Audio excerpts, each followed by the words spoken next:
أرسله بالحق بشيرا ونذيرا وداعيا إلى الله بإذنه وسراجا وقمرا منيرا أعوذ بالله من الشيطان الرجيم بسم الله الرحمن الرحيم ويل لكل همزة لمزة الذي جمع مالا وعدده يحسب أن ماله أخلده كلا لينبذن في الحطمة وما أدراك ما الحطمة نار الله الموقدة صدق الله مولانا العظيم وقال رسول الله صلى الله عليه وسلم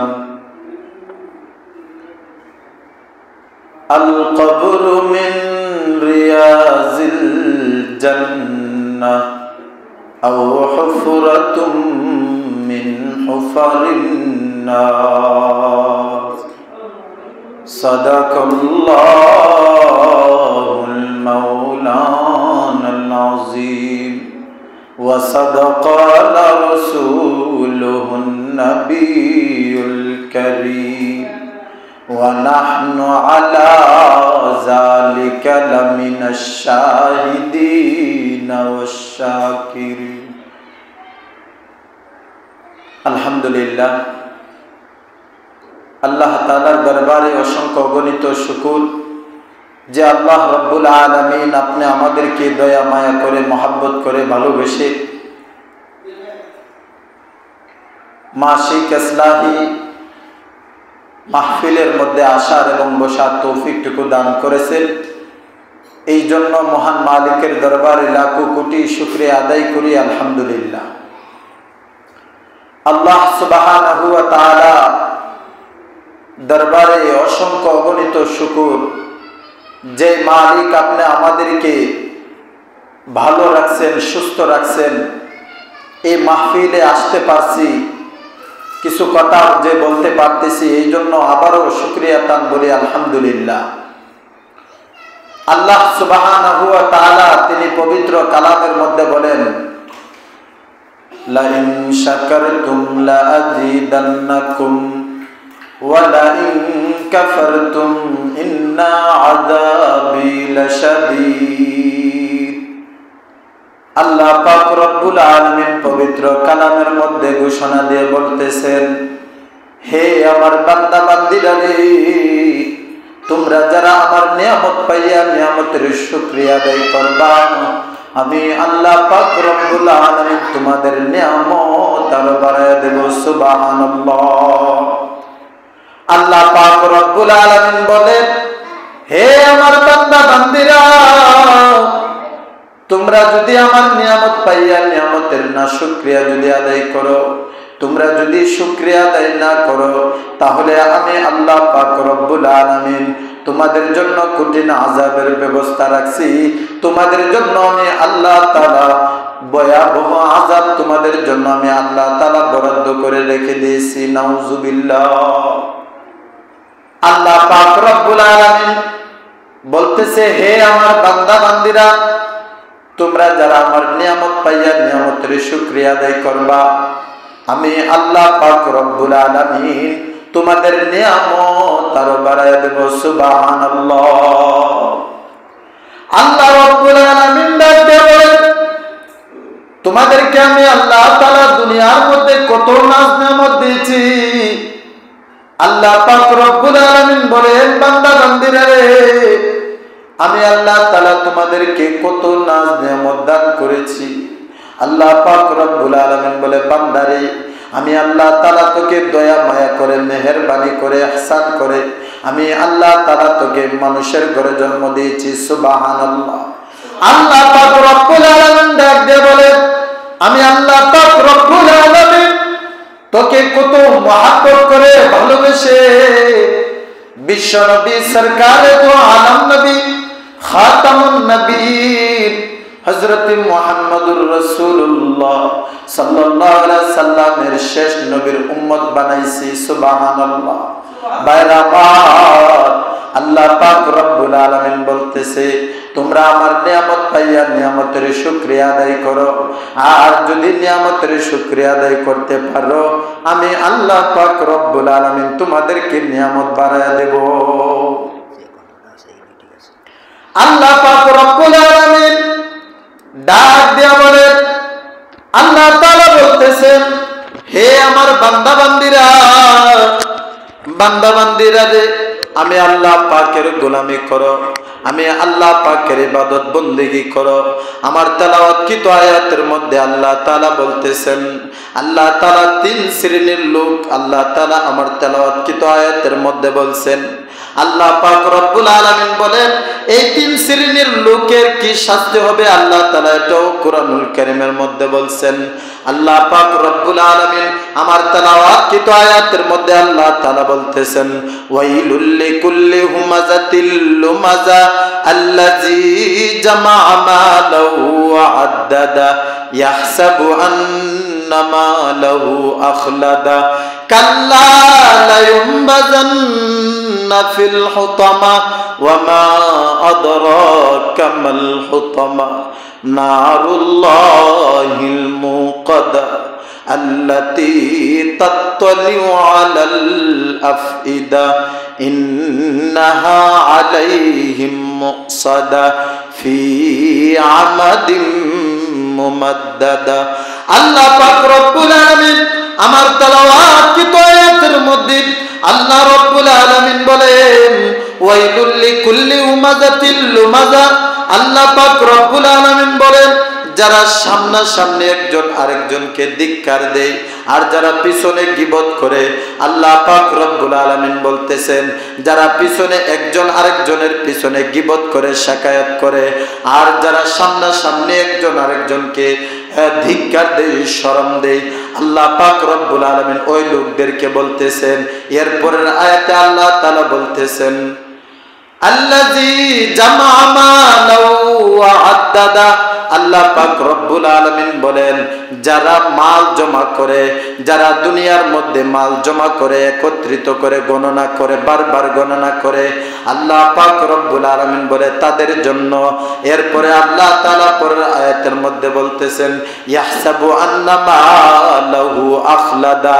আল্লাহ পাক রব্বুল আলামিন বলতেছেন তারা মাল জমা করে মনে করতেছে তাদের ধন সম্পদ তাদের মাল তাদেরকে চিরকাল তাদেরকে দুনিয়ার মধ্যে রাখবে। না না, এই তিন শ্রেণীর লোকদেরকে আল্লাহ তাআলা বলেন না, কখনো না। তোমরা যে এইগুলা কাজ করতেছো কখনো না, তোমরা তো দুনিয়াতে চিরকাল থাকতে পারবা না। আল্লাহ পাক রব্বুল আলামিন বলেন কাল্লা লা ইউনবাযান্না ফিল হুতামা, নিশ্চয় তারা হুতামা নামক জাহান্নামে প্রবেশ করবে। আল্লাহ পাক রব্বুল আলামিন বলতেছেন ওয়া মা আদরাকা মাল হুতামা। আল্লাহ পাক রব্বুল আলামিন বলতেছেন ইয়া রাসূলুল্লাহ ইয়া হাবিবাল্লাহ, নবী গো আপনি জানেন হুতামা কি? আল্লাহ পাক রব্বুল আলামিন নবীকে প্রশ্ন করলেন ইয়া রাসূলুল্লাহ ইয়া হাবিবাল্লাহ, ও নবী আপনি কি জানেন হুতামা কি? আল্লাহর নবী হুতামা কি আল্লাহর নবীকে বলেছেন, প্রশ্ন করেছেন। আবার স্বয়ং আল্লাহ রব্বুল আলামিন উত্তর দিয়ে বলতেছেন নারুল্লাহিল মুকাদা আল্লাতী তাত্তালিউ আলাল আফইদা ইন্নাহা আলাইহিম মুকসাদা ফি আমাদিম মুমাদ্দাদা। আল্লাহ পাক রব্বুল আলামিন বলেন হুতামা এমন একটা স্থান, আল্লাহ পাক রব্বুল আলামিন বলেন নারুল্লাহিল মুকাদা, আল্লাহ তাআলার পক্ষ থেকে, হুতামা হলো আল্লাহ তাআলার পক্ষ থেকে একটা প্রজ্বলিত আগুন। এই প্রজ্বলিত আগুনের মধ্যে আপনি আমি জ্বলতে হবে। যারা একজন আরেকজনের গীবত করে, যারা একজন আরেকজনের সামনাসামনি গীবত করে এবং পিছনে গীবত করে, তাদেরকে আল্লাহ তাআলা হুতামা নামক জাহান্নামে প্রবেশ করবে। আবার আল্লাহ পাক রব্বুল আলামিন বলতেছেন, যারা দুনিয়ার মধ্যে মাল জমা করে একত্রিত করে, তাদেরকে আল্লাহ পাক রব্বুল আলামিন হুতামা নামক জাহান্নামে প্রবেশ করাইবেন। আল্লাহ পাক রব্বুল আলামিন বলেন, যারা দুনিয়ার মধ্যে মাল জমা করে আর মনে করে তাদের মাল, তাদের ধন সম্পদ চিরকাল তাদেরকে দুনিয়াতে রাখবে, না না না, আল্লাহ পাক রব্বুল আলামিন বলেন, তাদের মাল, তাদের ধন সম্পদ কোনো কিছুই তাদেরকে দুনিয়ার মধ্যে রাখবে না।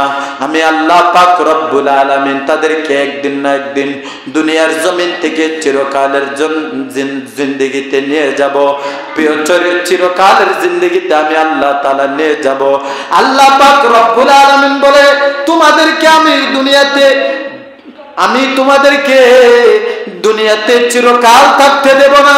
আল্লাহ পাক রব্বুল আলামিন পবিত্র কালামের মধ্যে বলেন, কুল্লু নাফসিন যায়িকাতুল মাউত।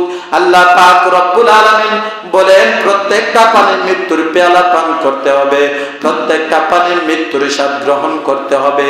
আমি আর আপনি দুনিয়া থেকে বিদায় হইতে হবে। এই জন্য আপনি আমি যে দুনিয়া থেকে বিদায় হইতে হবে, আপনি আমার চিন্তা করতে হবে, আমি যে দুনিয়া থেকে বিদায় হয়ে যাব, আমরা কার ইবাদত করব, আমি কি করতেছি দুনিয়ার জমিনে। একজন আরেকজনের পিছনে আপনি আমি গীবত করতেছি, একজন আরেকজনের সামনে গীবত করতেছি, আপনি আমি মাল জমা করতেছি আর মনে করতেছি এই ধন সম্পদ আমাকে আপনাকে চিরকাল রাখবে, না না, চিরকাল রাখবে না। ভাইরা আমার, বন্ধুগণ, একদিন না একদিন দুনিয়ার জমিন থেকে পরকালের জিন্দেগিতে যেতে হবে। আল্লাহ পাক রব্বুল আলামিন বলেন, বান্দারে তুমি যে পরকালের জিন্দেগিতে যাইবা, কিছু সামান তৈয়ার করো, কিছু সামান তৈয়ার করো। যেমন ভাবে একজন লোক দুনিয়া থেকে যদি, দুনিয়ার মধ্যে যদি কোনো ব্যক্তি মুসাফির হয়ে কোনো জায়গায় যেতে চায়, তাহলে তার জন্য কিছু সামান নিতে হয়, তার জন্য কিছু আসবাবপত্র নিতে হয়। ঠিক তদ্রূপ ভাবে আল্লাহ পাক রব্বুল আলামিন ডাক দিয়া বলে, হে আমার বান্দা বান্দিরা রে, তোমরা যে দুনিয়ার জমিন থেকে পরকালের জমিনে আসবা, তোমরা কিছু সামান তৈয়ার করে নিয়ে আসো, তোমরা কিছু সামান তৈয়ার করে নিয়ে আসো। যদি এই সামান তৈয়ার করে নিয়ে আসতে পারো, পরকালের জিন্দেগিতে তুমি শান্তিতে থাকতে পারবা, কবরের জিন্দেগিতে তুমি শান্তিতে থাকতে পারবা। মেরে দোস্ত বুজুর্গ, আল্লাহ পাক রব্বুল আলামিন আপনি আমাদেরকে বেশি পরিমাণে ইবাদত করার জন্য বলছেন। আপনি আমি বেশি পরিমাণে ইবাদত বন্দেগী করব। আল্লাহ তাআলা বলছেন 5 ওয়াক্ত নামাজ পড়ার জন্য 5 ওয়াক্ত নামাজ পড়ব। নবী করিম সাল্লাল্লাহু আলাইহি সাল্লামের সুন্নাত তরিকায় চলব। আল্লাহ পাক রব্বুল আলামিন বলতেছে, বান্দারে তুই আমার ইবাদত বন্দেগী করবে, বান্দারে তুই আমার গোলামি করবে, আর কোন মানুষের পূজা করবি না, আর কোন মানুষের পূজা করবি না, আমি আল্লাহ তাআলার গোলামি করবি। আল্লাহ পাক রব্বুল আলামিন বলে, যদি আমার গোলামি করতে পারিস, হাশরের ময়দানে আমি আল্লাহ পাক রব্বুল আলামিন তোকে বিনা হিসাবে জান্নাতে পৌঁছায় দেব। সুবহানাল্লাহ। এই জন্য বেশি পরিমাণে ইবাদত বন্দেগী করতে হবে, আল্লাহ তাআলার হুকুম আহকাম মানতে হবে, নবীজির সুন্নত তরিকায় চলতে হবে। যদি নবীজির সুন্নত তরিকায় চলি আর আল্লাহ তাআলার হুকুম আহকাম মানি, তাহলে আল্লাহ তাআলা আপনি আমাদেরকে বিনা হিসাবে জান্নাত দিয়ে দিবে। মেরে দোস্ত বুজুর্গ, জান্নাতে যদি যেতে চাই তাহলে আল্লাহ তাআলার ইবাদত বন্দেগী করে যাইতে হবে। আর মনে করতেছি দুনিয়ার মধ্যে দুনিয়ার নাজ নিয়ামত ভোগ করলাম, দুনিয়ার টাকা পয়সা একত্রিত করলাম, দুনিয়ার ধন সম্পদ একত্রিত করলাম, করে মনে করতেছি সারাটা জীবন আপনি আমি এই দুনিয়াতে থাকবো। না, এই দুনিয়াটা থাকার জায়গা না। এই দুনিয়াটা হলো একটা অসহায় ক্ষণস্থায়ী একটা জিন্দেগি। এই জিন্দেগিতে আপনি আমি চিরকাল থাকতে পারবো না। মেরে দুস্থ বুজুর্গ, একটু চিন্তা করেন, দুনিয়াতে থাকবো যে এই দুনিয়াটা তো হলো একটা ধোঁকার জায়গা, এই দুনিয়াটা একটা ধোঁকার স্থান, এই দুনিয়াতে থাকার জায়গা না। আপনি আমি দুনিয়ার থেকে কবরের জগতে যাইতে হবে, কবরের জগৎ থেকে আল্লাহ তাআলা আবার আপনি আমাদেরকে হাসরের ময়দানে উঠাবে। এই জন্য আমরা কবরের কথাও চিন্তা করব, হাসরের কথা চিন্তা করব। যেই কবর অত্যন্ত ভয়াবহ হবে। আমি যে হাদিস পড়েছি এই হাদিসের মধ্যে আল্লাহ রাসূল সাল্লাল্লাহু আলাইহি সাল্লাম বলছেন, আল কবরু মিন রিয়াজিল জান্নাহ আও হুফরাতুম মিন হুফারিন নার। আল্লাহ রাসূল সাল্লাল্লাহু আলাইহি সাল্লাম বলছেন যে কাহারুর জন্য এই কবরটা হবে একটা জান্নাতের বাগিচা, আর কাহারুর জন্য এই কবরটা হবে একটা জাহান্নামের গর্ত। মেরে দোস্ত বুজুর্গ, আপনি আমি যদি এই কবরটাকে জান্নাতের বাগিচা করতে চাই তাহলে ইবাদত বন্দেগী করতে হবে, মানুষের নাফরমানি আপনি আমি ছেড়ে দিতে হবে, মানুষের গোলামি ছেড়ে দিতে হবে। আজকে আপনি আমি তো মানুষের গোলামি করি, মানুষের পূজা করি। আজকে আপনি আমি এমপি মন্ত্রী সরকারের পূজা করি। এই জন্য আপনি আমি কবরের মধ্যে আপনি আমার কবরের মধ্যে আযাব আর গজব হবে। দেখেন আজকে দেশের পরিস্থিতি অনেক খারাপ। মনে করতেছি দুনিয়ার মধ্যে, এই পুরাটা দুনিয়ার মধ্যে আমি তো একা দুনিয়ার মধ্যে আমি ধন সম্পদ টাকা পয়সা একত্রিত করলাম, একত্রিত করে দুনিয়াতে চিরকাল থাকবো না। এই দুনিয়াটা চিরকাল থাকার জায়গা না। আজকে বড় বড় অট্টালিকা যারা বানাইছে তারা মনে করতেছে আমিও তো এই দুনিয়াতে চিরকাল থাকবো না। এটা ভুল ধারণা, দুনিয়াতে চিরকাল থাকতে পারবেন না। ছোট্ট একটা ঘটনা বলি। একজনে 7 তলা বিল্ডিং এর একটা মালিক ছিল। এই আল্লাহর বান্দাটা তখন নিচতলায় থাকতো আর 6 তলা ভাড়া দিয়ে দিত। এই আল্লাহর বান্দাটা একদিন হঠাৎ দুনিয়া থেকে বিদায় হয়ে গেল। যখন স্ত্রী ছেলে সন্তানরা হাউমাউ করে কান্নাকাটি করতেছে, শেষ দুনিয়া থেকে বিদায় হয়ে গেছে, এমন ভাবে যখন হাউমাউ করে চিৎকার করতেছে, তখন আপনি আমার এই চিৎকার শুনে, ওই মহিলার চিৎকার শুনে, তখন ওই বিল্ডিং এর যত ভাড়াটিয়া ছিল সমস্ত বিল্ডিং এর ভাড়াটিয়ারা নিচতলায় এসে দেখে তাদের মালিক দুনিয়া থেকে বিদায় হয়ে গেছে। তখন ওই বিল্ডিং এর মালিকের একটা সন্তান ছিল। ওই সন্তানকে বলতেছে, হে ভাই, আপনার বাবা তো সন্ধ্যার সময় মারা গেছে, এখন তো আর জানাজা দেওয়া যাবে না, কাফন দাফন করাইতে পারবো না, তাকে সকালবেলা সবাইকে নিয়ে কাফন দাফন করব। তখন বলতেছে আচ্ছা ঠিক আছে। যখন আস্তে আস্তে মাগরিবের আজান হয়ে গেল, তখন এমন সময়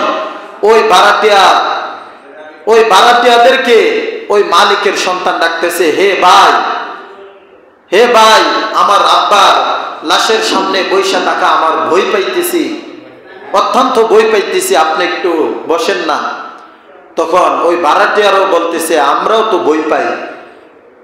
তখন ওই ভাড়াটিয়া আর ওই মালিকের ছেলে মিলে একটা বুদ্ধি করেছে যে পাশে একটা দোকান ছিল, দোকানের মধ্যে একটা বারিন্দা ছিল। বলতেছে যে ওই বারিন্দার মধ্যে রাইখা দিয়ে আসি, যখন সকাল হবে আবার আমরা গিয়ে ওনাকে আইনা কাফন দাফন করাইয়া সুন্দর করে জানাজা দিয়ে তাকে কবরস্থ করব। বলে আচ্ছা ঠিক আছে। কেউ রাজি হয় না, সন্তানও রাজি হয় না বাবার পাশে বৈশা একটু পাহারাদারি করতে, সন্তানও রাজি হয় না। কেন রাজি হয় না? দেখেন এত বড় 7 তলা বিল্ডিং করলো, কিন্তু এই বিল্ডিং এর মধ্যে 1 সেকেন্ডও থাকার তার কোনো ভরসা নাই। 1 সেকেন্ড যে থাকবে তার জন্য এই জায়গায় এটাই নাই। সন্তান বলতেছে তাকে নিয়ে দোকানের বারান্দার মধ্যে রাইখা দেওয়া আসার জন্য। মেরে দোস্ত বুজুর্গ, একটু চিন্তা করেন, 7 তলা বিল্ডিং এর মালিক যদি রাস্তার মধ্যে পড়ে থাকতে পারে, তাহলে আমি আর আপনি তো নগণ্য একটু টাকা পয়সার মালিক হয়েছি। আপনি আমাকে সন্তানাদিরা কি করবে? একজন দৌড়াইয়া যাবে কাফনের কাপড় আনার জন্য, আরেকজন দৌড়াইয়া যাবে বাঁশের জারের মধ্যে বাঁশ কাটার জন্য, আরেকজন দৌড়াইয়া যাবে গরম পানি করার জন্য, আরেক দল দৌড়াইয়া যাবে কবর খনন করার জন্য। আপনি আমাকে সুন্দর করে গোসল করাইয়া, কত সুন্দর করে গোসল করাইয়া, আতর গোলাপ মাখিয়া, সুরমা চন্দন মাখিয়া আপনি আমাকে সুন্দর করে খাটুরের মধ্যে উঠাইয়া আপনি আমাকে কাফনের কাপড় পরাইয়া সুন্দর করে আস্তে আস্তে করে নিয়ে কবরের মধ্যে দিয়ে আসবে। তাহলে আপনি আমার বাহাদুরিটা কোথায়? আজকে বাহাদুরি করেন, বন্দুকের বাহাদুরি করেন, বন্দুকের বাহাদুরি করতেছেন। আজকে আপনি আমি টাকার বাহাদুরি করতেছি, দলের বাহাদুরি করতেছি। এই দল আপনার কবরে, আপনার সঙ্গে কবরে যাবে না, এই টাকা আপনার কবরে যাবে না, এই অস্ত্র আপনার কবরে যাবে না। একমাত্র আপনার কবরের মধ্যে যাবে আপনার নেক আর আমল, ঠিক না বেঠিক? এই কবরের মধ্যে আপনি আমার সঙ্গে কোনো কিছুই যাবে না, একমাত্র নেক আমল ছাড়া আর কোনো কিছুই যাবে না। মেরে দোস্ত বুজুর্গ, একটু চিন্তা করেন। কবরের মধ্যে মনে করতেছি আপনি আমি, আমার ভাই থাকবে, আমার দাদা থাকবে, আমার আত্মীয় স্বজন থাকবে, কেউ থাকবে না, কেউ থাকবে না। এই কবর হবে অন্ধকার পোকামাকড়ের ঘর, এই কবর হবে একটা ভয়াবহ ঘর। আল্লাহর নবী বলছেন, আল কবরু মিন রিয়াজিল জান্নাহ আও হুফরাতুম মিন হুফারিন নার। আল্লাহর নবী, বিশ্ব নবী রাহমাতুল্লিল আলামিন, তিনি বলেন এই কবরটা হবে একটা জাহান্নামের গর্ত কাহারো কাহারোর জন্য, আর কাহারো কাহারোর জন্য এই কবরটা হবে একটা জান্নাতের বাগিচা। মেরে দুস্থ বুজুর্গ, কিসের বাহাদুরি করো, কিসের নেতাগিরি করতেছো, কিসের দলের পাওয়ারগিরি করতেছো? শুনে রাখো, একদিন না একদিন দুনিয়া ছেড়ে অন্ধকার কবরে যাইতে হবে, ঠিক না বেটি? আজকে মনে করতেছি আমি আওয়ামী লীগ করি, আমি বিএনপি করি, জাতীয় পার্টি করি, আমি ছাত্রলীগ করি। তুমি যেই লীগই করো না কেন, তুমি যেই নেতার পিছনে ঘুরে না কেন, একদিন না একদিন তোমাকে আল্লাহ তাআলার কাঠগড়ায় দাঁড়িয়ে হিসাবদিহি করতে হবে, ঠিক না বেটি? আল্লাহ তাআলা বলবে, বান্দারে আমি আল্লাহ তাআলা তোকে হায়াত দিয়েছিলাম, বান্দারে আমি আল্লাহ তাআলা তোকে রিজিক দিয়েছিলাম, বান্দারে আমি আল্লাহ তাআলা তোকে ধন সম্পদ দিয়েছিলাম।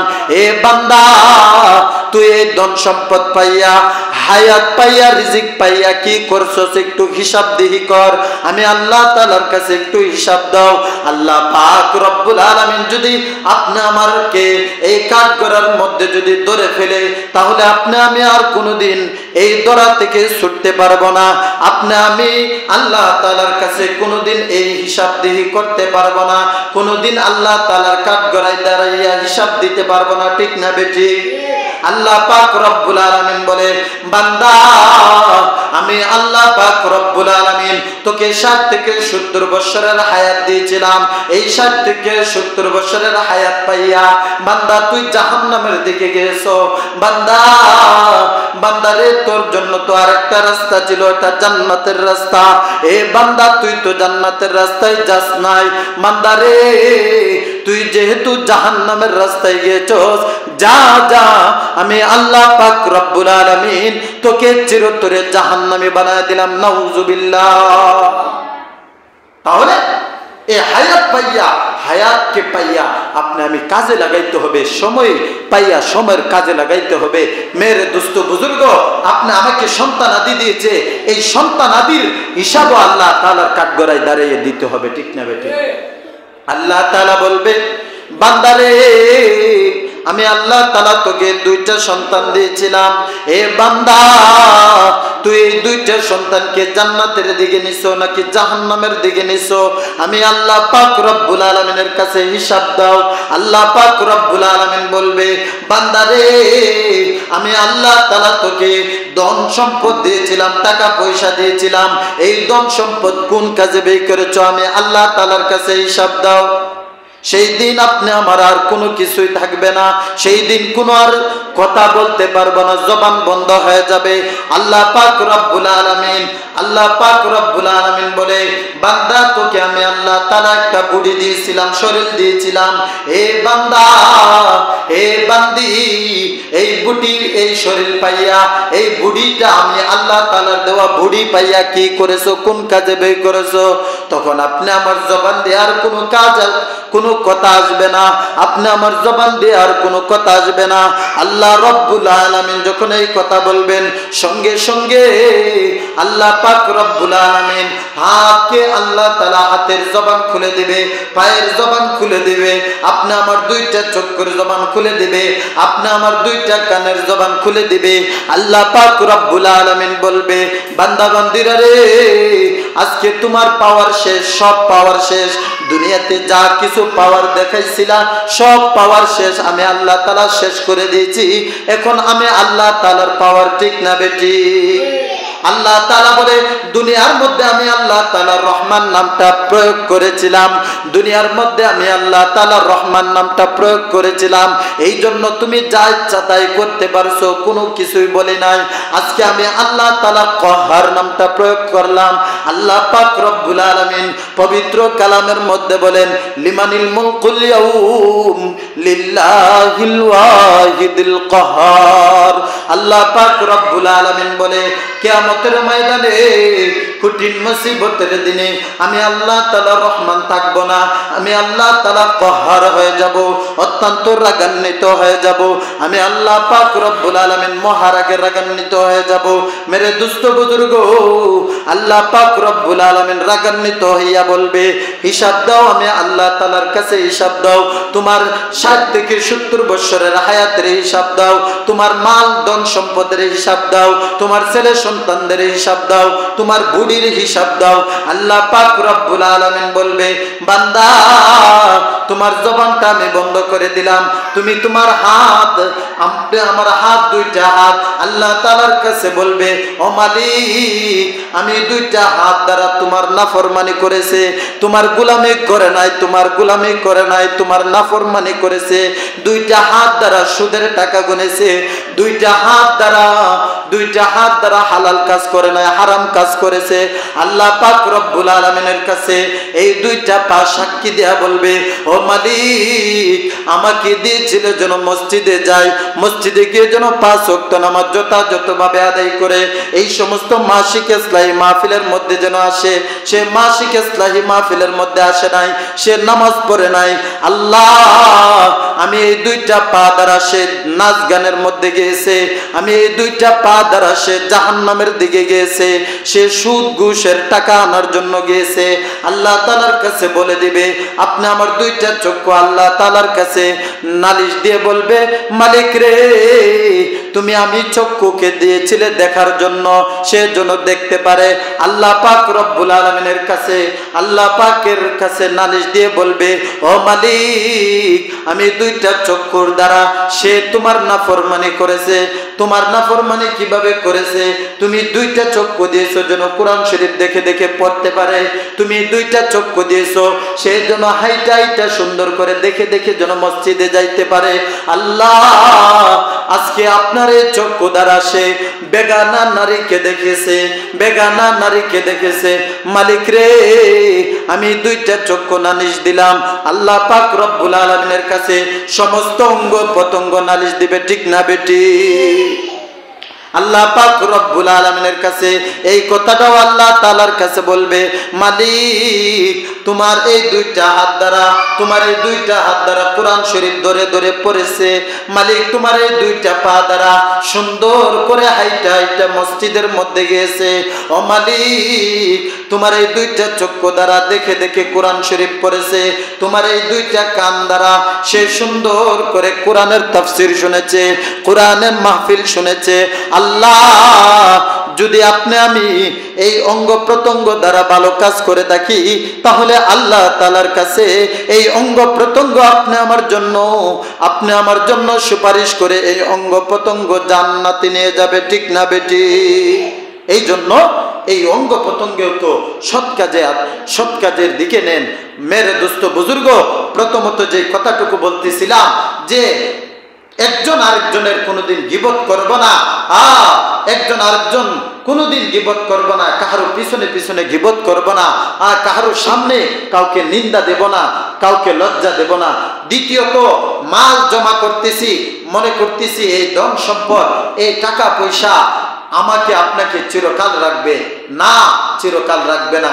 এই তিন শ্রেণীর লোকদের জন্য আল্লাহ তাআলা বলেন, কাল্লা লা ইউনবাযান্না ফিল হুতামা, তাদেরকে আমি আল্লাহ তাআলা হুতামা নামক জাহান্নামে প্রবেশ করব, হুতামা নামক জাহান্নামে প্রবেশ করব।